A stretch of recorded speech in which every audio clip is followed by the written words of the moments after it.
90च्या दशकातील प्रसिद्ध अभिनेत्री जिने आपल्या सौंदर्याने प्रेक्षकांना वेड लावले होते, ती अचानक इंडस्ट्रीतून गायब झाली. मात्र काही दिवसापूर्वी ती पुन्हा चर्चेत आली आणि तेव्हापासून तिच्याविषयी सतत काही ना काहीतरी माहिती समोर येत आहे. या अभिनेत्रीचं नाव आहे ममता कुलकर्णी. ती सध्या प्रयागराज महाकुंभला पोहोचली आहे. तिने आपल्या सोशल मीडिया अकाउंटवर काही व्हिडिओ आणि फोटो शेअर केले आहेत. वृत्त सविस्तर जाणून घेण्याकरता चॅनलला सबस्क्राईब जरूर करा. ममता कुलकर्णीने महाकुंभ मेळ्यात संन्यास घेतला आहे. तिला किन्नर आखाड्यात महामंडलेश्वर बनवलं जात आहे, ज्यामध्ये ममता कुलकर्णी यांना चादरपोशी विधी करून महामंडलेश्वर ही पदवी देण्यात आली. ममता कुलकर्णीला आजपासून श्री यामाई ममता नंदगिरी नावाने ओळखलं जाईल. जुना आखाड्याचे आचार्य नारायण त्रिपाठी यांनी ममता कुलकर्णीला दीक्षा दिली आहे. संन्यास धारण केल्यानंतर ममता कुलकर्णीने भगवे वस्त्र धारण केले.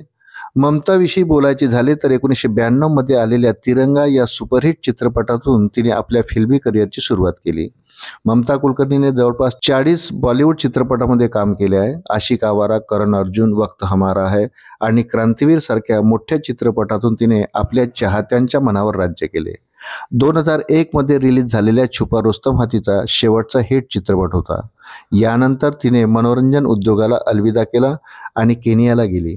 ममताने हिंदी शिवाय कन्नड, तमिळ, तेलुगू, बंगाली आणि मल्याळम चित्रपटामध्येही काम केले आहे. नुकतीच ममता कुलकर्णी 24 वर्षांनी भारतात परतली आहे.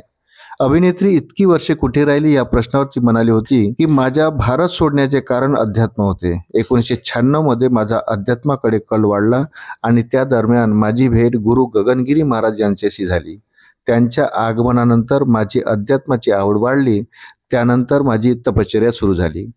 अभिनेत्रीने तिच्या भूतकाळातील आयुष्याविषयी देखील सांगितले की मला बॉलिवूडने नाव आणि प्रसिद्धी दिली. यानंतर बॉलिवूडचाही पाठिंबा कमी झाला. सन 2000 ते 2012 पर्यंत मी तपश्चर्या करत राहिले. मी अनेक वर्षे दुबईत होते आणि 2 बेडरूमच्या हॉलमध्ये राहिले आणि 12 वर्षे ब्रह्मचारी होते.